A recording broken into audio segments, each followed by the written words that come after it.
Hello everyone, welcome to today's class. और आज की क्लास में हम पढ़ रहे हैं everything about physical evidence. So physical evidences बहुत ज़्यादा इंपॉर्टेंट होते हैं क्रिमिनल इन्वेस्टिगेशन में। क्रिमिनल इन्वेस्टिगेशन के साथ ही साथ कन्विक्शन में भी बहुत ज़्यादा इंपॉर्टेंट होते हैं। कन्विक्शन क्या होता है?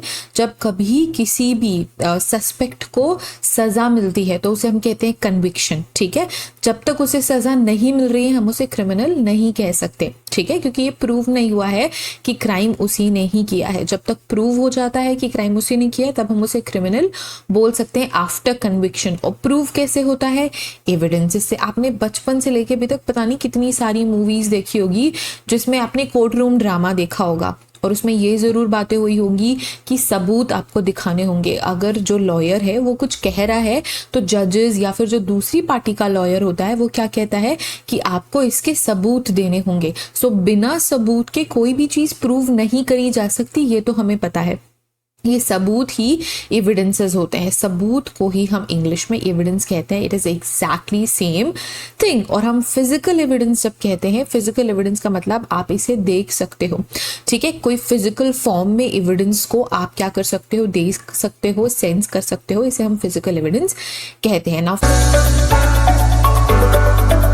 physical evidence refers to any tangible item or any material that can be collected, examined and analyzed to help establish facts in criminal investigation. देखो बहुत सारे वर्ड्स हमने यूज करे। क्रिमिनल इन्वेस्टिगेशन में तो हम यूज कर रहे हैं, पर क्या कर रहे हैं? ये कुछ भी हो सकता है।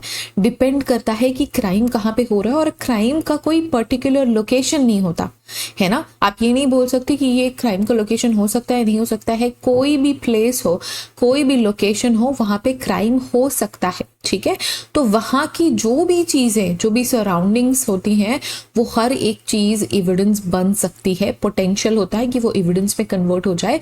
और जब कोई क्राइम हो जाता है ना, तभी ही वो एविडेंस होती है ना। अगर आप अपने हॉल में बैठे हुए हो, अगर वहाँ पे कोई वाज रखा है, आपने पानी पी के ग्लास टेबल पे रख दिया, टेबल वहाँ पे रखा है, पिलोज वहाँ पे रखे हुए हैं, कारपेट बिछी हुई है, तो हर एक चीज़ नॉर्मल चीज़ है जब तक वहाँ पे क्राइम नहीं हुआ। लेट्स से अगर उस हॉल में क्राइम हो जाता है तो हो सकता है कि वहाँ कारपेट में ब्लड स्पैटर हो, या फिर कारपेट पे ब्लड मिल जाए, कारपेट पे कोई हेयर सैंपल मिल जाए, कारपेट का जो फाइबर है जिसने क्राइम करा है उसके साथ वो एक्सचेंज हो जाए, है ना। फिर तो हर एक छोटी से छोटी चीज़ भी एविडेंस बन सकती है, एविडेंस की कैटेगरी में आ सकती है। सो वही हमने बोला कि एविडेंस वो कुछ भी हो सकता है जिसे हम क्या करते हैं? कलेक्ट करते हैं। तो कलेक्ट करना इंपॉर्टेंट है। एग्जामिन करते हैं, examination is very important. Analysis करते हैं फोरेंसिक लैब में, एनालिसिस इज़ वेरी इंपॉर्टेंट।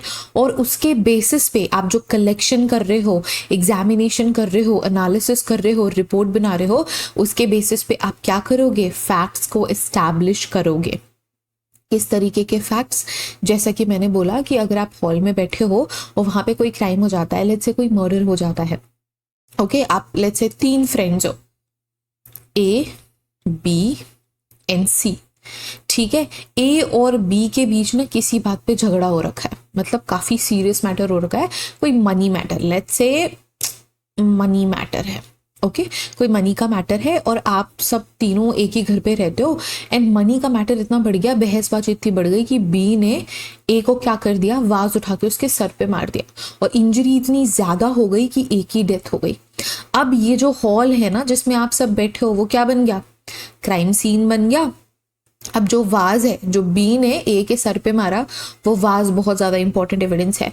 ठीक है, अब ए का अगर ब्लड गिर रहा है, सोफे पे गिर रहा है, या पिलो पे गिर रहा है, या फिर कारपेट पे गिर रहा है, तो वो हर एक चीज़ एविडेंस हो जाती है। तो ये सारे एविडेंसेस को जब आप एनालाइज करते हो तो आप कुछ फैक्ट्स एस्टैब्लिश करोगे। वाज में अगर बी के फिंगरप्रिंट्स है ना, तो ये एस्टैब्लिश होता है कि बी ने ही उस वास को पकड़ा था और उसके सर पे, ए के सर पे मार दिया, राइट। तो इस तरीके के फैक्ट्स एस्टैब्लिश करोगे with the help of evidences. ठीक है, now this evidence is crucial as it provides objective material information that can support और refute claims made by witnesses और सस्पेक्ट देखो, जो ह्यूमंस होते हैं ना वो झूठ बोल सकते हैं। जब आप 7 इंपॉर्टेंट लॉज पढ़ते हो फोरेंसिक्स के, तो उसमें एक बहुत ब्यूटीफुल सा लॉ है जिसमें ये कहता है, जो ये कहता है, आई मीन वो फैक्ट ये कहता है, वो लॉ ये कहता है, facts do not lie.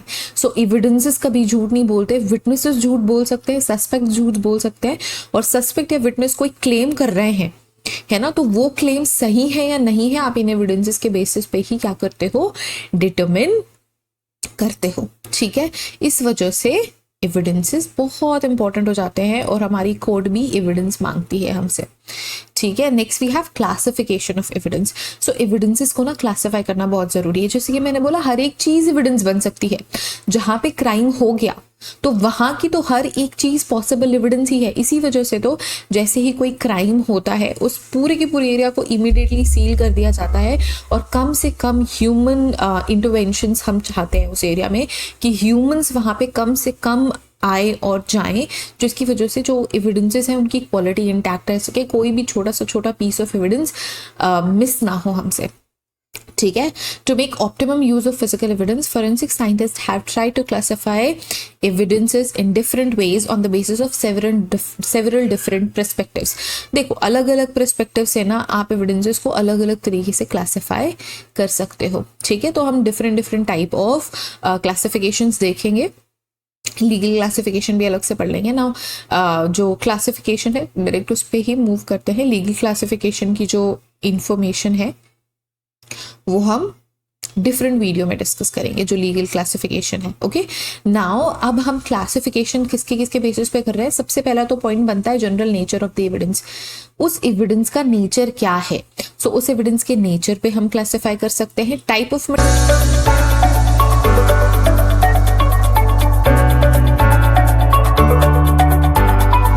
Material, वो मटेरियल कैसा है, सो मटेरियल के बेसिस पे हम क्लासिफाई कर सकते हैं।